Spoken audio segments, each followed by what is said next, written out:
quero chamar ao palco o senhor Sérgio Lamounier, gerente comercial da Teletronics, que é quem está oferecendo o coffee break, que vai ser oferecido agora no corredor aqui atrás. Primeiramente, eu queria agradecer à SET mais essa oportunidade de participar mais desse encontro com todos vocês aqui. Agradecer ao Fini, a Luana, a toda a equipe da SET. Muito obrigado por essa oportunidade. Tá? Queria comentar com vocês que nós estamos aí, a Teletronics, completando esse ano 28 anos de mercado, tá? Com soluções, ou seja, renovando e inovando nas nossas soluções para os radiodifusores. E para a gente não perder muito tempo, eu sei que o pessoal aí tem um horário, convidá-los para na SET Expo, visitar o nosso stand. Estaremos com boas novidades aí, tanto para a área de FM como para a área de TV. Pelo menos 4 novidades muito impactantes aí que a gente vai estar trazendo. Tá ok? Muito obrigado a todos. Transmitir. Essa é uma das palavras que mais possui importância em nossas vidas. E é por isso que a Teletronics, uma das principais fabricantes de equipamentos de radiodifusão, cresceu de forma sólida e profissional, sendo uma das líderes do mercado de transmissores no Brasil.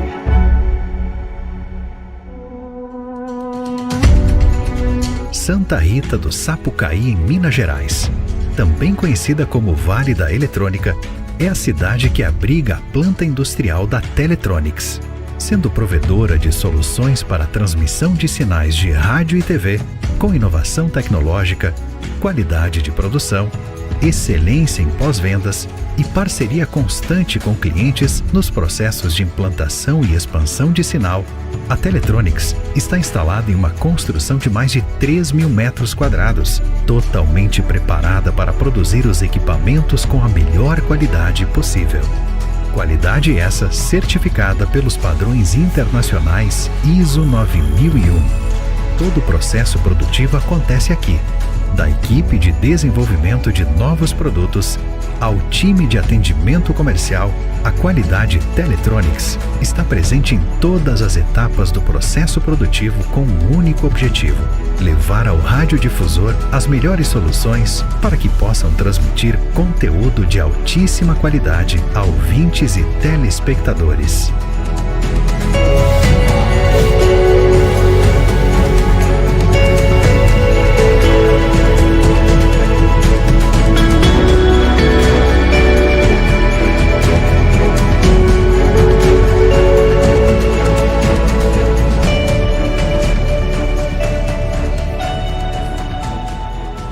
Vamos falar sobre produção através do painel, o uso de inteligência artificial na produção de conteúdo. Eu chamo como moderador o Fabrício Ramos Soares, supervisor técnico da Record Brasília. Bom, Fabrício. Felipe Rodrigues, especialista pré-vendas da Sony Professional Brasil. Clécio Roberto Vieira da Silva, especialista de produto e pré-vendas da Canon Brasil. Felipe Semprini, engenheiro de sistemas da Convergente. Bruno Pessoa, Regional Sales Manager EVS. E Nuno Freitas, VP of Professional Service e Support do CIS Group. Eu passo a bola para o Fabrício. Boa tarde a todos. Gostaria de agradecer a equipe da SET, pelo convite. Segundo ano consecutivo, na primeira vez foi o ano passado, que eu fui palestrante, e hoje eu fui convidado para mediar esse painel sobre inteligência artificial na produção de conteúdo.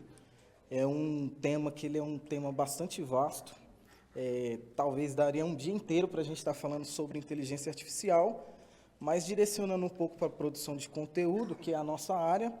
Hoje nós temos aqui um time de especialistas que vai estar nos ajudando nesse debate. A gente sabe que 22 de novembro de 2022 teve o lançamento do ChatGPT. E com isso veio o que eu costumo chamar de boom da inteligência artificial. Desde 1950 já existia inteligência artificial. Se eu não me engano, 1950 foi o primeiro estudo sobre inteligência artificial.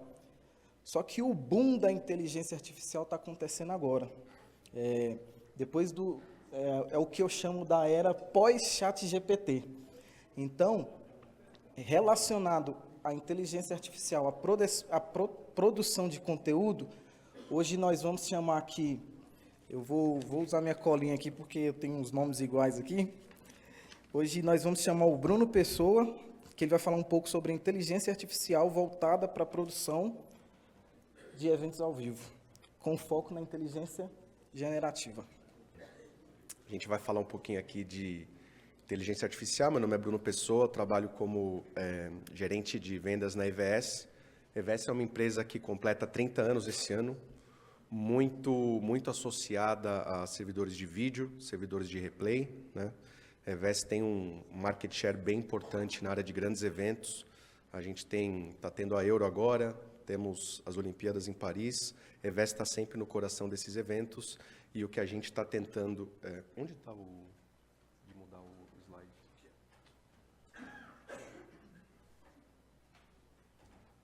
Chat GPT, me ensine como usar isso aqui.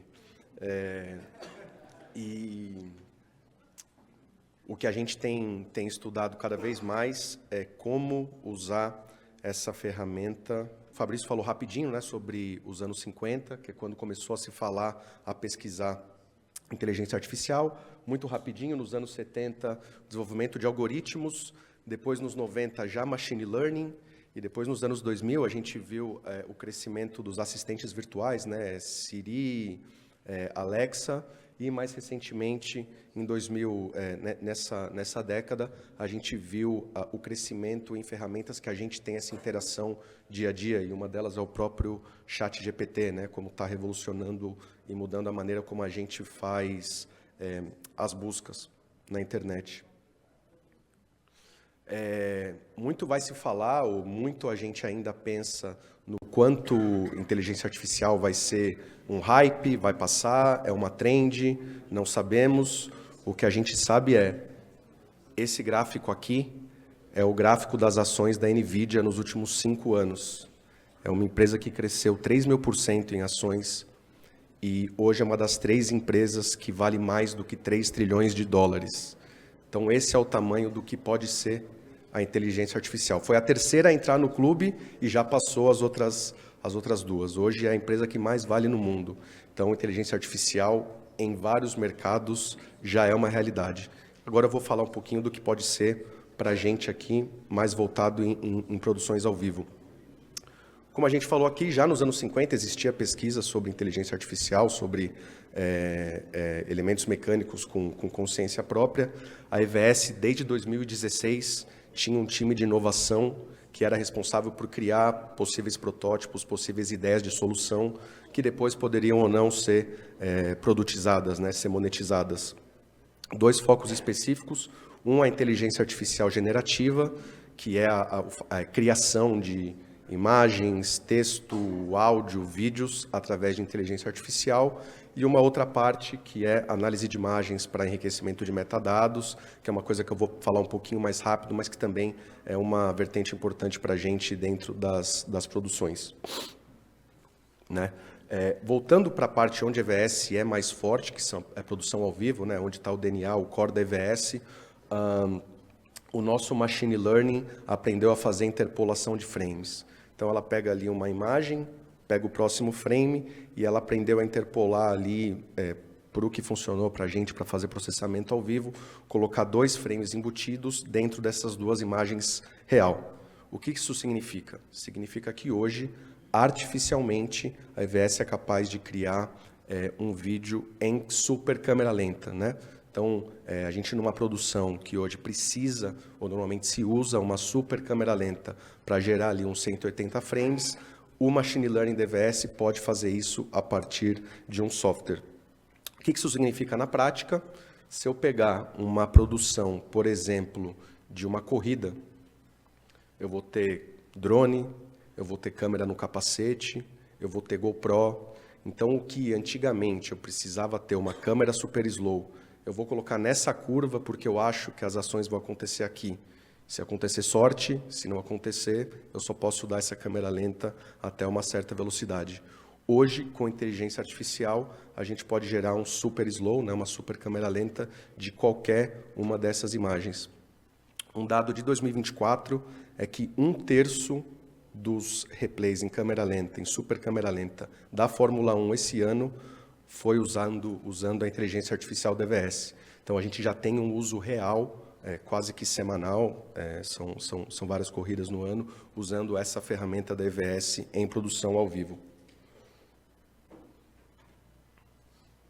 Aqui a gente tem um vídeo que mostra o que seria uma comemoração de um gol, que normalmente é gravado com uma câmera normal, e aí qual é o resultado dele com a interpolação. A gente vê que a gente não tem mais aquele batimento, a gente alcançou com o nosso appliance ali, criar esses clipes quase que em tempo real, em 5 segundos, em média. Então, a gente consegue usar esse replay dentro da produção ao vivo, que é uma coisa que a EVS tinha como meta para lançar essa solução, esse produto.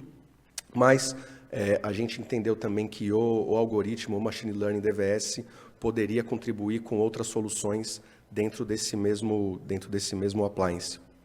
E aí a gente tem outras coisas que a gente tem olhado, que a gente não produtizou, mas normalmente a gente vai, cria laboratórios, vai na NAB, leva clientes e tenta entender onde tem alguma atração do que a gente poderia fazer como produto. Um deles é fazer um zoom virtual a partir de uma câmera aberta, então eu posso virtualmente aumentar o número de câmeras, aumentar a qualidade da minha produção, sem precisar aumentar o CAPEX disso, sem precisar ter mais câmeras num jogo de futebol, por exemplo. Então eu posso criar a partir de uma câmera que está bem aberta, pegando o campo todo, fazer um zoom digital disso e fazer como se eu estivesse criando closes virtuais. Um outro efeito que a gente tem estudado é um recurso que a gente tem visto recentemente ganhar tração mais vezes, a gente até tem aqui também no nosso campeonato brasileiro, alguns campeonatos estaduais, que é você ter esse efeito cinemático, né? Normalmente em comemoração de gol, você tem aquela câmera ali, o look de cinema, né? Você está vendo o jogador em voga e todo o resto da imagem meio desfocado. Hoje a EVS também consegue, usando o machine learning dela, criar esse look em fio a partir de inteligência artificial. Então, a gente sabe que tem alguns desafios, é complexo fazer isso dentro das produções, você tem que ter uma câmera, o operador tem que ter um outro diferencial para operar essa câmera, você poder fazer isso usando inteligência artificial e dando essa criatividade para o operador de replay e não necessariamente para o câmera, é algo que a gente tem visto que tem interesse dos broadcasters para usar essa ferramenta. Uma outra solução que a gente tem apresentado também, ainda de maneira protótipa, é fazer o deblurring da imagem, né? Então, muitas vezes, quando você está com a imagem em movimento, onde tá o centro da ação, você tem ali focado, mas fora dela você vai ter algum batimento. A EVS também consegue, com o machine learning dela, melhorar essa imagem e te dar um replay com a qualidade enriquecida. E uma outra situação que a gente tem testado também com alguns broadcasters é você poder fazer o corte 9:16 para poder enviar para redes sociais, para o TikTok, por exemplo, e não fazer só o tracking ou a centralização do movimento, mas para vários esportes o algoritmo sabe exatamente onde cortar para essa transição da imagem 16:9 para a imagem por retrato ficar mais fluida e te mostrar de verdade o centro da ação. La Liga, que é o campeonato espanhol, fez uma transmissão, um stream para o TikTok em 2022, precisou usar 30 pessoas para fazer esse stream, usou uma câmera especial para isso, e hoje a EVS consegue fornecer isso por inteligência artificial, ainda no nível beta, sendo testado com alguns clientes. E uma outra solução, que foi a primeira onde a EVS usou inteligência artificial, foi para fazer o VAR. Já há 10 anos a EVS está envolvida na FIFA com certificação de VAR e a linha de impedimento é toda feita por inteligência artificial, traqueamento do campo, então você não precisa ter um operador específico para ligar os pontos, então é muito mais fácil e ágil a gente ligar a linha de impedimento dentro da solução EVS. E aí depois a EVS tem algumas soluções dentro da parte de PAN, né, de gerenciamento de mídia, usando inteligência artificial, mas não generativa, usando mais análise de metadados, então reconhecimento de rosto de celebridade usando o serviço da Azure, A gente pode fazer busca por reconhecimento facial, então se a gente pega um evento grande, onde a gente tem muitos ingestes e muito material e quer saber onde aquela determinada pessoa apareceu, eu posso fazer busca pelo rosto, mesmo sem ter nenhuma outra informação dessa pessoa. E também para a edição a gente pode fazer detecção de close-up, né? Detecção de imagem fechada, às vezes para fazer uma entrevista, você tem muito material e é importante você fazer essa busca para ajudar você a filtrar um pouquinho o material que a gente está usando. E uma outra coisa que a gente aposta também é que a linguagem natural de como se faz as pesquisas hoje vai mudar, a gente vai sair daquilo que era o Google, palavra mais palavra, e vai poder fazer buscas um pouco mais naturais da maneira como se fala. Obrigado, gente. Passo a palavra aqui. Obrigado, Bruno. Eu convido agora Felipe Semprini, que vai mostrar as diversas formas que a inteligência artificial pode ser usada na produção de conteúdo.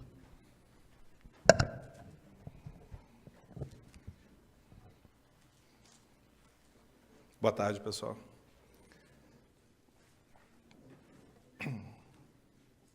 Bom, boa tarde, meu nome é Felipe Semprini, sou engenheiro de sistemas da Convergent. Vou falar uma boa apresentação aqui do Bruno, vou complementar um pouco o que ele falou também. Então, vou mostrar um pouco sobre o que é uma inteligência artificial generativa e também alguns pontos onde a gente pode adicionar essa inteligência dentro de um fluxo de produção. Tá? E são as duas principais perguntas que todo mundo quer saber, né? Para que serve uma inteligência artificial na produção e por que usá-la? Né? Então, esse aqui é o meu ponto de vista, mas com certeza vão ter várias respostas para isso. Então, o principal aqui para que serve seria para dar um pouco mais, dar à sua equipe um pouco mais de tempo, né, para poder utilizar e concentrar em projetos mais criativos. Então, para mim, a diferença hoje de inteligência artificial para o humano, vamos dizer assim, são essas atividades criativas, onde a gente pode botar a inteligência artificial em atividades mais monótonas, vamos dizer assim, e utilizar mais a nossa inteligência, vamos dizer assim, na parte mais criativa. Tá? E por que usá-la também, a questão também da redução de custo, né, o ganho de agilidade e também a diminuição de tempo também para processar. Tá? Aqui eu mostro um pouco os dados, né? Então, aqui a gente tem o tipo de input, né? Normalmente utilizado em mídia de entretenimento, texto, áudio, vídeo e imagem, as categorias dela, tá? Os outputs, os tipos de output também, texto, vídeo, áudio, imagem e também em asset 3D. E aqui onde pode ser usado e onde são implementados. Então, por exemplo, em edição de vídeo, em transcrição, em tradução, na parte de troca de face, tá? De rosto, então, mais ou menos, mostrar um pouco o que é essa IA generativa. Tá? Aqui, qual a penetração da IA na produção de vídeo? Aqui eu vou mostrar alguns dados, tá?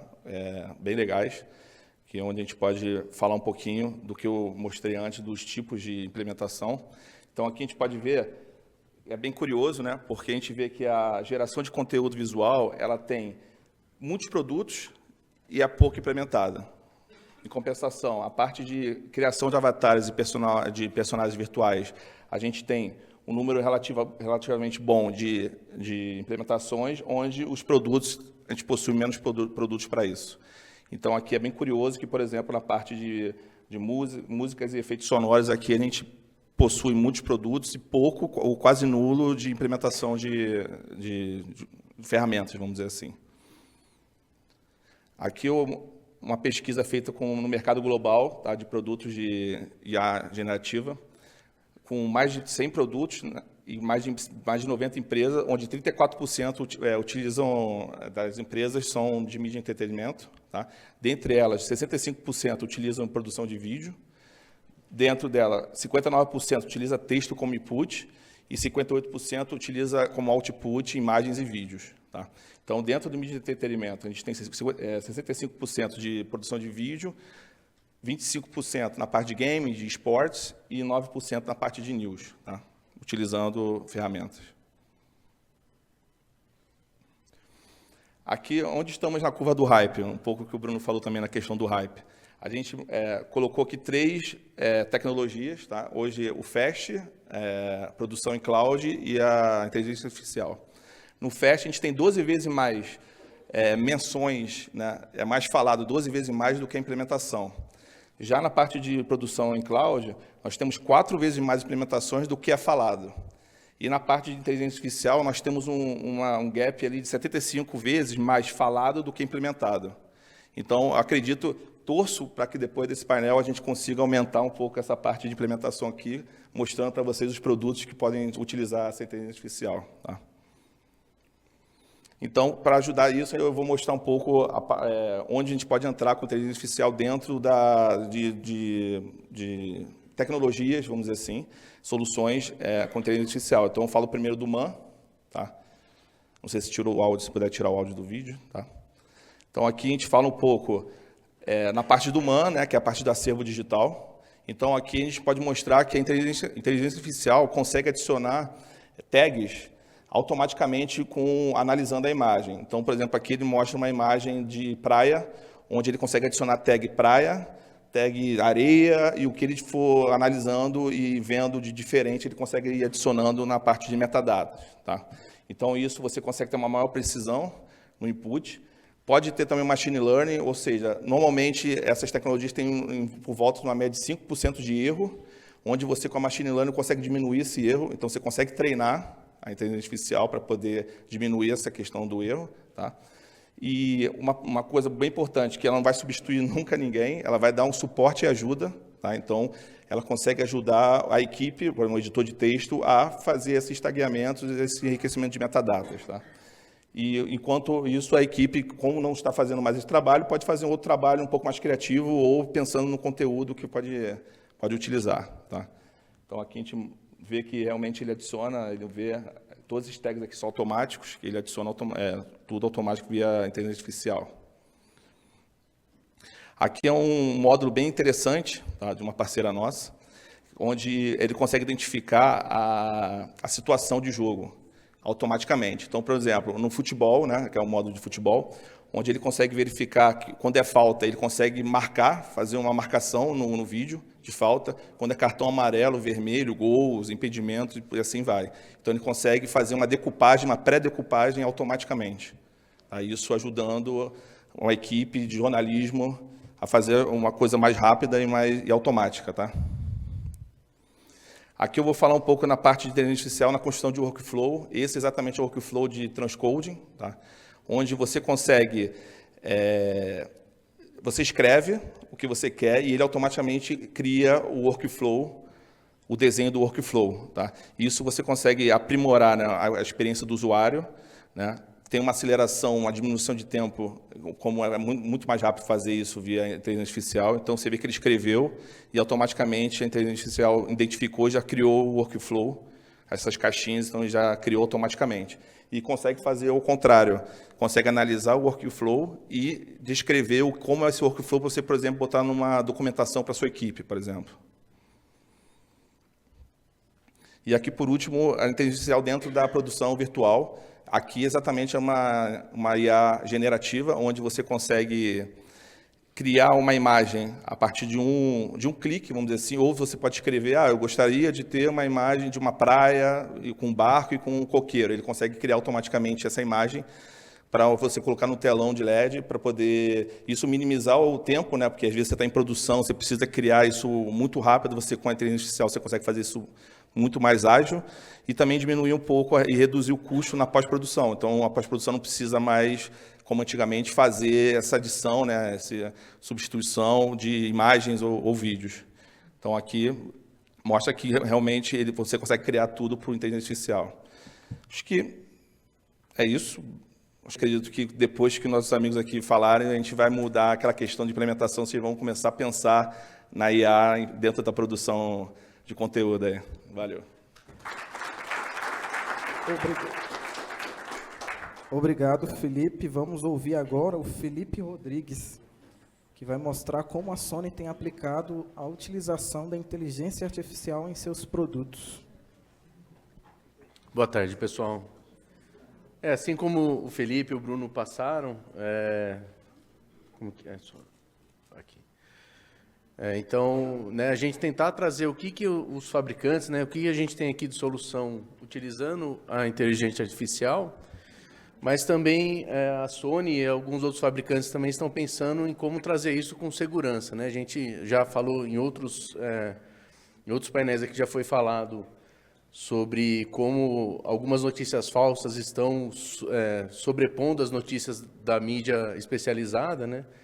Então, as câmeras da Sony, a gente está começando pela linha Alpha, não ficou muito no painel de LED, ele não apareceu muito, né? Mas seria o C2PA Compliance. Então, seria uma infraestrutura para que, desde a captação da imagem até passando pela edição e a entrega disso, esse material possa ser verificado se ele foi ou não captado e editado com imagens reais. Tá, então, no sensor da câmera, a gente estaria ali no step 2, mais ou menos, trabalhando no sensor de câmera. A câmera ela consegue detectar a profundidade da imagem que ela está captando. Então, ela sabe se existe ou não, se aquela imagem é não gerada artificialmente ou se ela é captada por um sensor de câmera. Ela consegue captar telas no fundo dela. Então, se for uma imagem captada de uma tela ou gerada de um telão, ela vai conseguir captar isso. E também os layers que foram inseridos nessa imagem, seja numa edição ou seja em qualquer momento. Então, tudo isso vai ser inserido numa chave dentro dos metadados e existe também vai existir, né, um site de validação daquela imagem. Hoje, esse sistema está focado apenas em fotos, mas a ideia é que esse sistema, para validação de conteúdo, seja disponível também para vídeos, né, no futuro. Tá? Passando um pouquinho mais para frente, no que deixa eu ver aqui, já agora para ajuda na produção, né? Então, inteligência artificial direto também nos sensores de câmera, tá? Para ajuda de autofoco. O vídeo não tá tocando, mas é basicamente o mesmo vídeo, né? Então, os nossos sensores são capazes de detectar o corpo humano, né? A face e a íris para poder fazer para que o sistema de autofoco trabalhe sozinho ali, mantendo esse autofoco sensível. E também mantendo isso em íris de animais também, quando ele for o objeto da imagem. Tá? Então, essa é uma ferramenta, né, assim como o Felipe comentou, não para substituir o operador de câmera ali, mas sim como uma ferramenta de auxílio. E a gente vê, no passar dos anos, que essas ferramentas elas são muito mais efetivas do que elas eram. Então, elas vão aprendendo com o tempo, né? Então, o machine learning funciona realmente nesses casos aqui. Então, hoje, nós temos sistemas de autofoco muito mais precisos do que a gente tinha antigamente. Outra questão também, baseada em inteligência artificial, a gente pode ter o auto-framing, geralmente com sensores maiores, né? Então, a gente consegue extrair um zoom ou extrair um HD de um sensor 4K, e isso com a inteligência artificial fazendo a captação da face e do corpo e podendo fazer esse traqueamento. A gente tem duas formas de fazer isso. Essa é extraindo um quadrante menor de um sensor 4K e numa saída diferente, ou a gente pode fazer isso direto com as câmeras PTZ. A gente tem três câmeras diferentes, né? PTZ hoje, esse sistema é embarcado, que são duas BRC e uma SRG com uma câmera de entrada. E o sensor, a inteligência artificial do sensor, ela consegue reconhecer face, cabeça, tronco, membros, a face e a íris também, para poder fazer o auxílio também no autofoco. E também um objeto desse personagem, para que ele mantenha esse personagem sempre como o personagem central para ele. E ele vai usar essas informações para poder fazer o traqueamento. E a grande diferença, a gente já tem essas soluções externas às câmeras, né? A diferença disso é que esse protocolo roda dentro do sensor de imagem. Então, ele é muito mais rápido, muito mais eficiente na hora de fazer com que o mecanismo siga. Então, imagens mais escuras, imagens em que a pessoa vai para trás de algum objeto ou que ela fique de costas, não é um problema para essa solução, porque ela está sempre... Ela não usa apenas a face como um parâmetro, ela usa muito mais informações ali como parâmetro, né? Aí a gente vai ver uma imagem bem escura e ele vai manter também até imagens pequenas, né? Então é uma solução bem versátil para a operação. Aqui eu vou pular o finalzinho do vídeo. Essa parte é legal porque ela mostra imagens em movimento, né?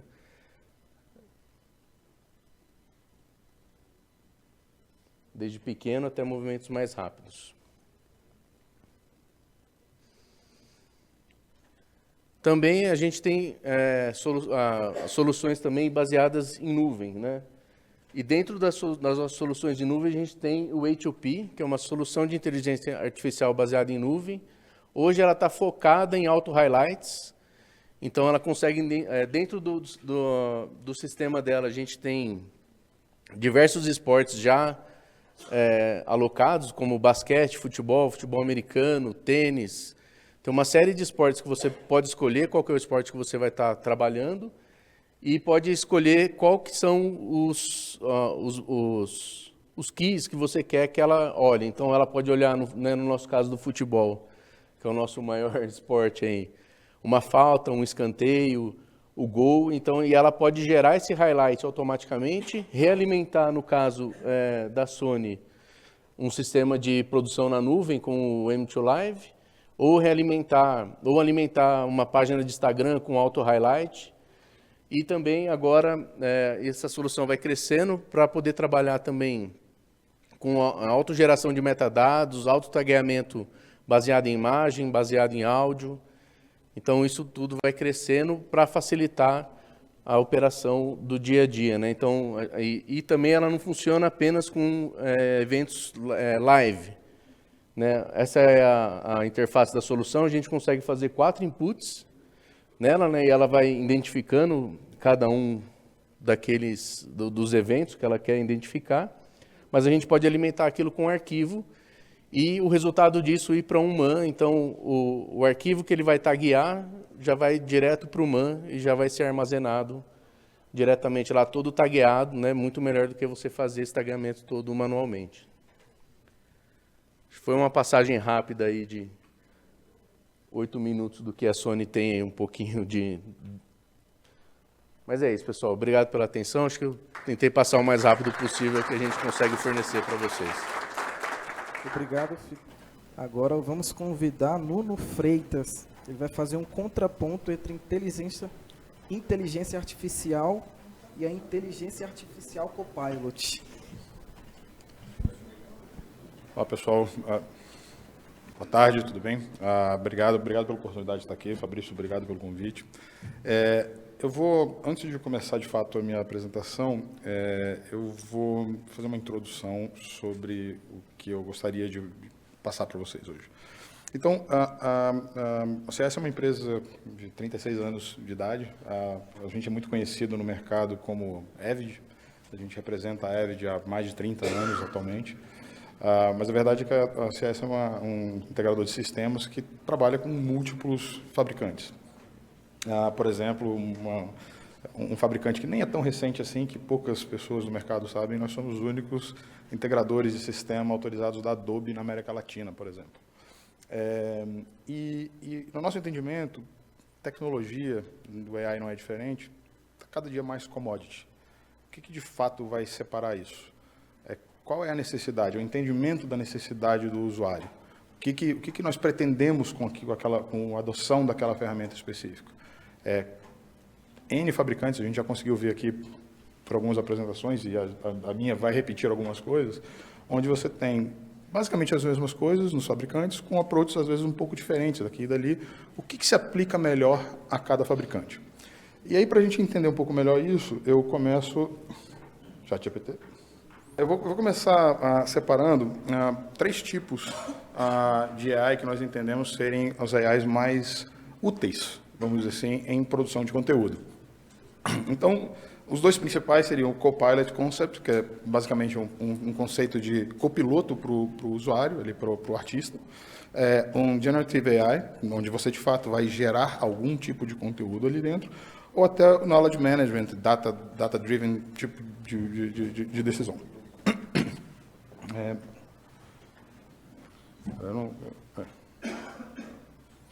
Ok, bom, eu vou pedindo aí para alguém passar. Aqui eu separei alguns pontos que são considerados os pontos, vamos dizer assim, positivos de se usar um AI. Então, você pode, obviamente, como já citado aqui em outras apresentações, acelerar, melhorar, otimizar fluxos e coisas como essa. Não vou passar tudo aqui. Pode passar de novo, por favor? Alguns pontos negativos, onde a gente vai reduzir alguns dos principais, para mim, são redução de novos talentos no mercado, porque a maioria de nós aqui, quase todos nós, começamos como auxiliares, começamos com funções mais baixas e primitivas, vamos dizer assim, com funções mais repetitivas, e na medida da nossa carreira fomos evoluindo. Então, isso, obviamente, é um ponto que, de fato, o AI talvez traga algum tipo de problema, mas acho que a maior questão é a segurança, né? A segurança da informação. Vocês podem passar, por favor, próximo? Então, o mercado vem se adaptando, e o Felipe mencionou isso há pouco, a iniciativa que foi tomada no mercado, o C2PA, e algumas empresas, por exemplo, a Adobe tomou a iniciativa de criar o Content Authenticity Initiative, tá, o CAI, que é um compilot do C2PA. Então, basicamente, existe uma necessidade do mercado de garantir a segurança do conteúdo do ponto de vista de autenticidade. Próximo, por favor. Então, como assim? O que a gente está dizendo com isso? Você vai começar a ter imagens como essa, que são, obviamente, impossíveis, nitidamente formatadas. Então, todas essas imagens, quando elas são criadas, os sistemas vão taguear. Obviamente, tem múltiplos fabricantes que já são, e outros que com certeza vão aderir a esse tipo de plataforma. A Sony, por exemplo, acabou de demonstrar isso. Próximo, por favor. Onde a gente vai ter uma identificação. Está horrível, né? Não tinha visto isso. Você vai ter uma identificação do que é aquele conteúdo, do que veio, se é real, se é fake, se não é fake. Então, isso vai dar um pouco mais de segurança ao conteúdo. Próximo. Eu sugiro fortemente, quem não conhece isso, acessar esse site e entender um pouco mais dessa iniciativa. É realmente bastante interessante. Próximo, por favor. Aqui eu vou dar alguns exemplos práticos, tá? Então, por exemplo, essa é como a Avid, por exemplo, entende o mercado de inteligência artificial, muito focado no Copilot, onde eles vão apoiar o usuário. Próximo, por favor. Vão ter algum tipo de conteúdo generativo e, obviamente, na parte de data. Eles, inclusive, fizeram uma coisa bem interessante, que eles chamaram a inteligência artificial deles de Ada, Ada Lovelace, que é a primeira a matemática que criou o primeiro algoritmo a ser processado por um computador primitivo na data de 1800 e alguma coisa. Próximo, por favor. Aqui a gente tem algumas ferramentas específicas, por exemplo, o Speech Text Media Composer, que é a ferramenta de edição já super conhecida, uma das aplicações. Próximo, por favor.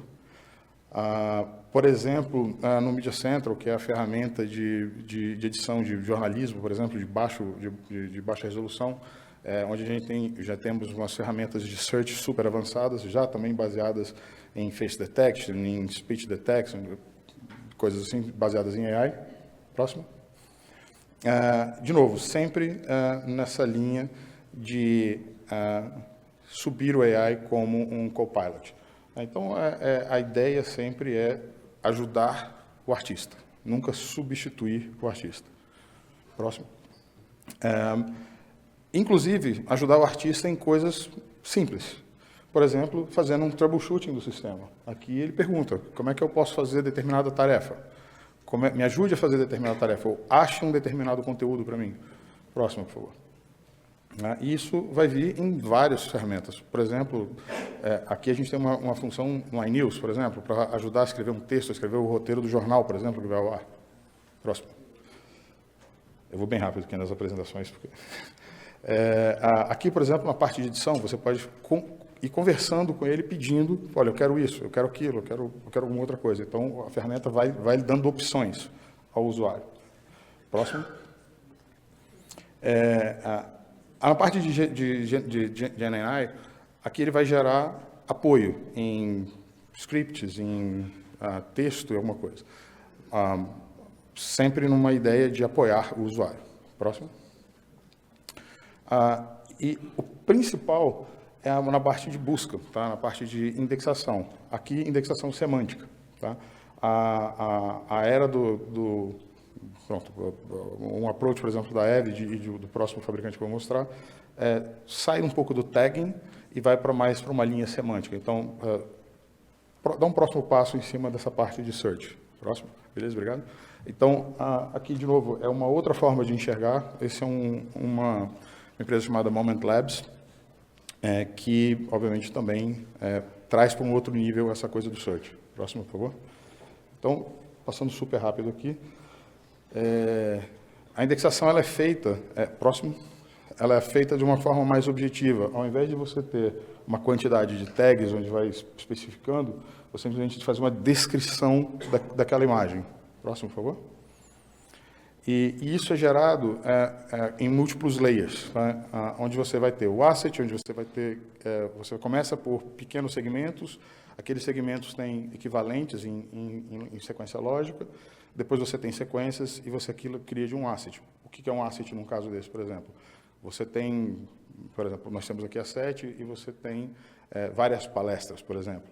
Então, isso tudo aqui é um asset e dentro desse asset você tem vários assuntos correlacionados, mas diferentes ainda assim. Próximo, por favor. E aqui é meramente um exemplo, tá? Como é que você vai montando isso. Você vê aqui que eu tenho 3 imagens diferentes, onde ele está relacionando as 3. Próximo, por favor. E isso, basicamente, vem em cima de uma única sequência. Ou seja, o usuário, quando chega no acesso a essa ferramenta, já sabe que aquilo ali tem uma quantidade de outros assuntos correlacionados. Próximo. Por exemplo, isso pode ser aplicado em várias coisas. Dei um exemplo aqui de esporte, onde acho que eu sou o 3º ou 4º que fala a mesma coisa aqui sobre isso. Ou seja, você pode, o sistema já vai detectar faltas ou eventos óbvios que vão acontecer naquele tipo de evento específico. Próximo. Está quase acabando, tá? Por último, aqui eu vou mostrar algumas ferramentas, por exemplo, de Generative AI, por exemplo, da Adobe. Esses são features que vão sair ainda no produto do Adobe Premiere ainda esse ano. Próximo, por favor. Então, eu já vou mencionar. Dá o play no vídeo, por favor. Tira o áudio, por favor. Obrigado. Então, aqui, eu não vou pegar o vídeo inteiro, mas aqui é muito interessante que ele vai demonstrando algumas ferramentas. Vou deixar só a primeira passar, que eu acho que é bem interessante. Então, você vê que você está numa edição e você vai ter um conteúdo que é existente, por exemplo, aqui, mas é um conteúdo que ele é pobre, vamos dizer assim. O cara quer enriquecer aquela imagem. Então, o cara vai fazer uma seleção daquilo, tá? Isso é uma ferramenta que já existe, tá? Faz a descrição onde... olha, eu quero uma imagem tal, seleciona a imagem e está lá. Na verdade, isso aqui não é novo, a gente faz isso há muitos anos. Só que a simplicidade é o que está vindo ajudar, ou seja, Copilot. A gente está vindo aqui ajudar a vida do usuário. Não só isso, por exemplo, você pode remover determinado objeto, por exemplo, que ele seleciona, praticamente instantâneo. Próximo, por favor. Isso é baseado numa ferramenta, tá, de um módulo chamado Adobe Firefly, tá, que basicamente é isso. Ele é uma inteligência artificial generativa. Próximo. E aqui, basicamente, são imagens que são criadas. Próximo. Te peço para dar um play aí. Aqui, por exemplo, aqui nesse texto, ele está descrevendo a imagem de background. Obviamente, a imagem de background está vindo antes para uma questão de demonstração, mas tudo que está sendo criado ali, tudo que está sendo mostrado, está sendo descrito naquele texto. Então, basicamente, você descreve o que você quer ver, a imagem está pronta. Tá? Próximo. No fim do dia, é isso. Qual que é a sua necessidade? O que a gente precisa de fato e como é que a gente, de fato, desenha a solução para a necessidade. Obrigado. Vamos finalizar agora com o Clécio Roberto, que vai falar sobre a tecnologia das câmeras Canon.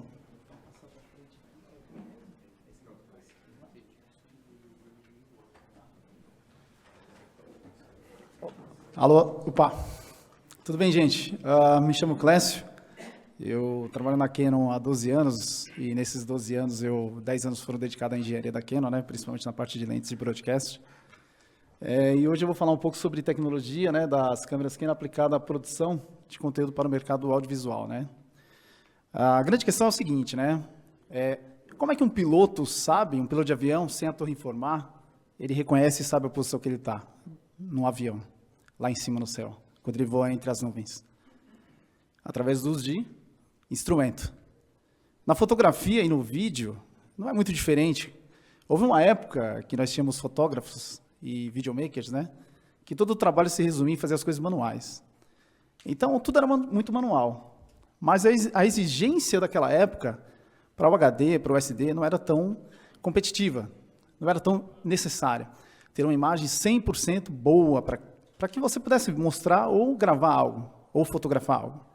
Mas à medida que o tempo tem passado, as tecnologias de várias empresas, elas têm modificado algumas coisas, e a exigência vem sendo cada vez mais maior. Então, pensando dessa forma, hoje o mundo inteiro vem trabalhando aí para o 4K, 6K, 8K, juntamente com as tecnologias de lentes também que vem se desenvolvida, né? A Canon, pensando dessa forma, começou a trazer um projeto, né, que era a eliminação, né, do sensor antigo, né, que usava-se aqueles sensores digitais com a caixa de espelho das câmeras. E aí tirou a caixa de espelho, criando os sensores aí, né, hoje sem o auxílio da caixa de espelho, né. Mas isso só foi possível, por quê? Porque para você poder ter o sensor, por exemplo, Dual Pixel AF, que é um sensor hoje aí que praticamente todos os equipamentos da Canon já têm, praticamente todos exatamente têm, né, que envolve a área do audiovisual, a Canon teve que criar um novo modelo de criptografia de algoritmo, né, para detecção de imagem, criando então o sensor Dual Pixel AF ali, que trabalha como um parallax, né? Ou seja, dentro do próprio sensor existe um modelo de microlens, né, que capta os dois sinais, considerando a imagem ruim e a imagem boa, fazendo uma mistura das duas imagens e trazendo para o jornalista, para o fotógrafo, para o videomaker, a melhor imagem ali que ele possa obter ali numa gravação. E isso é muito interessante, por quê? Porque, como eu falei do avião, né, se você hoje grava em 4K, qualquer coisa que você faça, você pode usar no modo manual. Pode ser, não tem problema. Só que a questão é, o que garante que seu olho está realmente fazendo aquilo ali de maneira correta em 4K? O formato do arquivo, ele vai vir pesado como 4K, mas a resolução, cor, contraste, é 4K representativamente falando? Então, nós usamos os instrumentos hoje, né? Que é baseado aí nas tecnologias, entre aspas, né, existente aí nos sensores da Canon aí. E com isso, né, a Canon trouxe alguns auxiliares, né, como, por exemplo, o próprio foco direto por touch, ou até ali o Dual Pixel, o guia de foco, e o picking, para ajudar. Toda essa tecnologia, de certa forma, envolve as características que as outras marcas também vêm trazendo, que é um deep learning, vamos dizer assim, um machine learning, né? Você tem, por exemplo, hoje, né, a criação do próprio reconhecimento facial, que envolve diversos pontos que o próprio algoritmo no processador presente no sensor e junto na câmera trabalham em conjunto, reconhecendo ali o rosto de uma pessoa, por exemplo, e auxiliando na fotografia. Mas aí a Canon não parou só aí. Ela ainda vem mantendo outros tipos de reconhecimento facial, criando, por exemplo, reconhecimento de íris para o olho. Então, a Canon, por exemplo, ela tem uma câmera chamada Mirrorless R3, né? Que ela faz a leitura da sua íris e, através daquilo que você olha, a câmera identifica e foca diretamente. Isso, eu não posso dizer diretamente que é uma inteligência artificial, mas tem aí elementos aí de algoritmos aí que se caracteriza e se parecem muito com esse tipo de tecnologia que a gente vem usando aí, né, na questão de software, e nesse caso aí em hardware. Tá? E aí, passando mais para frente, a Canon criou também, né, semelhante, como o Felipe falou, da própria Sony, né, são tecnologias muito semelhantes, muito parecidas. A questão das tecnologias de reconhecimento de face, cabeça, olho, e todas elas estão presentes nos equipamentos Canon, desde camcorder, como a XF605, como a série de cinema ali R5C, e as próprias mirrorless hoje que a gente tem. E ainda mais adiante, né, nós temos um grande problema aí, que é essa questão, por exemplo, né, fotografar um sujeito, uma pessoa, né, com uma imagem projetada com um espelho atrás. Então, volto a dizer, é uma inteligência adquirida, ou melhor, ingestada no sensor, para que ela possa saber diferenciar isso aí. Na vida, na humanidade, nós como fotógrafos, vamos dizer assim, fotógrafos ou videomakers, nós sabemos que é realmente uma pessoa ali e atrás é o reflexo dela. Mas e a máquina? Como é que a máquina sabe? Então você precisa ingestar tecnologia. E essa tecnologia, esses algoritmos aí que vem mudando o mundo aí, em questão de produção de conteúdo, tá? Criou tecnologias também como, por exemplo, Face Priority, Face Only, Face Tracking, né? Outras tecnologias como, por exemplo, a questão do próprio sensor se movimentar junto com a lente. Isso tudo são algoritmos aí que nos ajudam a produzir aí conteúdo aí, onde você tem um sensor, por exemplo, que hoje se move nas mirrorless e futuramente nos próprios camcorder aí, tá? E aí você soma toda a estabilização de imagem entre lente e câmera e você consegue manter a imagem ali no 4K. Continuando, né, ainda sobre essa questão de autofoco, hoje nós usamos a questão das PTZ, né, com auto track, uma câmera que segue a pessoa para onde ela vai, para onde ela se direciona, mantendo ali o foco e a silhueta ali, seguindo o corpo dela, seguindo o movimento da cabeça dela, do rosto dela e até do olho também.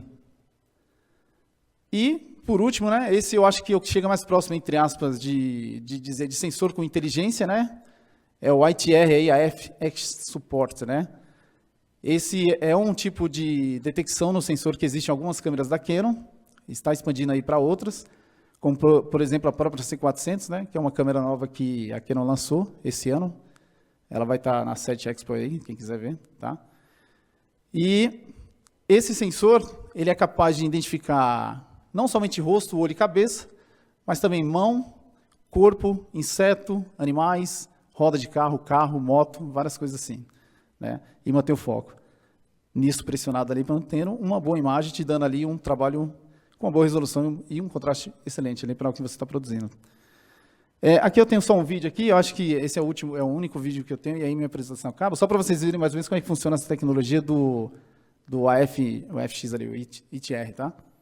Então vocês veem que, por exemplo, ora, o sensor está ali, rosto, cabeça, rosto, olho, cabeça, né? Mesmo quando a menina coloca, por exemplo, a mão na frente, ele mantém o foco ali no olho, né? Esse aí é uma das tecnologias que a Canon vem trazendo e vem se expandindo aí principalmente para as linhas de cinema, né? Aí um pássaro em voo. No caso aí da detecção de veículo, né? Vamos dizer assim, moto, por exemplo, né? Ali mantém ali o movimento do foco na cabeça do sujeito. Continuando aqui. E aqui o veículo inteiro, né, praticamente focado, tá? Então isso é muito importante, né? A Canon ela vem trazendo uma questão muito assim de desenvolvimento na parte de muito mais de hardware do que de software, né? Embora nós tenhamos hoje aí programas aí, softwares de nuvem, né, que trabalham em imagens e coletam fotografias tiradas por fotógrafos, trabalham essa imagem e melhoram ela, tá? Mais ou menos, era basicamente isso que eu queria apresentar. E é isso aí. Muito obrigado a todos aí, gente. Obrigado. Sobrou algum tempo aí para a gente? Um pouquinho? Então, vamos lá. Eu falei no início que o tema ele era um pouco polêmico, né? E extenso. Eu queria saber dos senhores Até puxando um pouco do que foi falado aqui, a gente viu que na produção de conteúdo, hoje já é possível produzir uma foto com inteligência artificial, produzir um vídeo, produzir roteiros, produzir textos. E até puxando para uma coisa que aconteceu no passado, que é a greve dos roteiristas, e puxando também um pouquinho que o Felipe falou no slide dele. A inteligência artificial vai roubar os nossos empregos? Eu vou começar com o Nuno. Bom, pergunta polêmica, realmente. Honestamente, eu não acredito que vai roubar os nossos empregos. Eu acredito realmente que a inteligência artificial ela vem muito mais no sentido de apoio do que de substituição de profissionais. Obviamente, a janela fica aberta, né? Então, aquilo até pode acabar sendo usado daqui e dali. Eu acho que determinados pontos, como já aconteceu N vezes ao longo da história da humanidade, essa nova ferramenta vai fechar determinados postos e abrir novos postos. Minha opinião é, de fato, que não vai roubar os nossos empregos. Tá. Vou fazer uma pergunta para o Felipe aqui, aí eu vou abrir para o público, para a gente encerrar, já está bem apertado. Uma outra coisa com relação à inteligência artificial. A gente sabe que a inteligência artificial ainda não foi regulamentada, alguns países estão fazendo votações, fazendo união com outros países para fazer uma lei, para criar limitações para a inteligência artificial. Eu queria perguntar para o Felipe Semprini. Felipe, utilizar a inteligência artificial hoje, antes de uma regulamentação, é seguro? Bom, é uma boa pergunta, assim, porque como não tem um limite, vamos dizer assim, exatamente por isso que teve a greve dos roteiristas, porque eles estavam com medo de não ter limites e começarem a ocupar o espaço deles e qualquer pessoa criar um roteiro. Então, eu acho que é um pouco perigoso e precisa ser o quanto antes regulamentado, o quanto antes revisto isso, porque realmente a gente sabe que o humano não tem limite, vamos dizer assim. Então, a gente vai querer utilizar a inteligência artificial até um limite ou sem limite. Então, a gente precisa ter essa limitação. E, como eu falei nos meus slides, a gente ainda está engateando, né, nessa parte de inteligência artificial para mídia e entretenimento, mas eu acho que a gente está indo no caminho certo, tá? Com tudo que a gente apresentou aqui. Eu acho que a gente tem ferramentas necessárias para poder, como o Nuno falou, auxiliar o jornalista ou a emissora, o que for, para poder enriquecer cada vez mais a parte de conteúdo, vamos dizer assim. Mas é um ponto que é bem importante, como você falou, teria que ter uma regulamentação quanto antes, entendeu? Tá certo, obrigado. Eu agradeço aqui a participação dos nossos especialistas. Obrigado pela atenção.